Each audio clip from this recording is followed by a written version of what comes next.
Sir सबसे पहले आप अपना परिचय दीजिए। मैं डॉक्टर सौरभ आशने हूँ।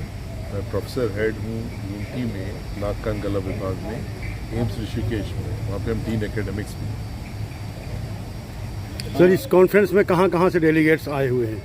देखिए, ये हमारी जो एक राष्ट्रीय संगठन है ईएनटी सर्जन्स की एओआई की, उसका मिड एओआई कॉन है, अर्धवार्षिक सम्मेलन है, जिसमें हम लोगों के पूरे देश भर से लगभग 16 राज्यों से लोग आए हुए हैं, अलग अलग जगह से एकत्रित हुए हैं और इसमें ईएनटी के सभी विषयों पे चिंतन किया जा रहा है।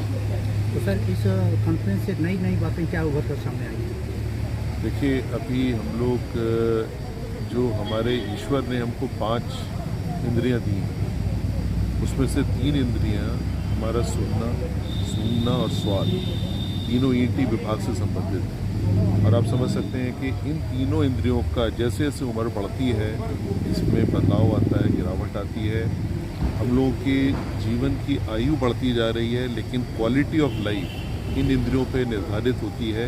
तो उनको कैसे बचाया जाए, कैसे उनको लंबे समय के लिए हम सही इस्तेमाल में ला सकें, वो एक बहुत आवश्यक विषय बन गया है। दूसरा, बीमारियाँ, हम लोग प्रदूषण को देख रहे हैं, उससे इतनी बीमारियां बढ़ रही हैं। हम सांस ले रहे हैं, सबसे पहले नाक के ज़रिए लेते हैं। शोर चारों तरफ सुनाई पड़ता है, कान को नुकसान करता है। तो हमारी जो इसके दुष्परिणाम हैं उस पर भी चिंतन की बहुत आवश्यकता है। कैंसर, हमारा देश तंबाकू का विश्व का सबसे बड़ा सेवन करने वाला देश है, उससे हमारे मुख के कैंसर और भाग के कैंसर बढ़ रहे हैं।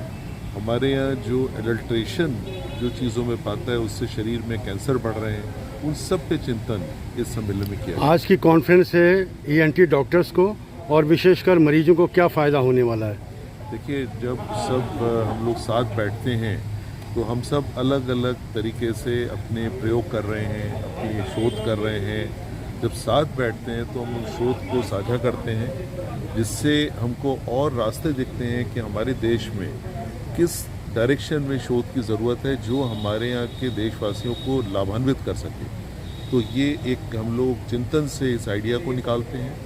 दूसरा, जो कुछ पद्धति होती हैं जिसको हम रिसेंट एडवांसेज टेक्नोलॉजी कहते हैं, वो कुछ ही चुनिंदा जगह पर होती है।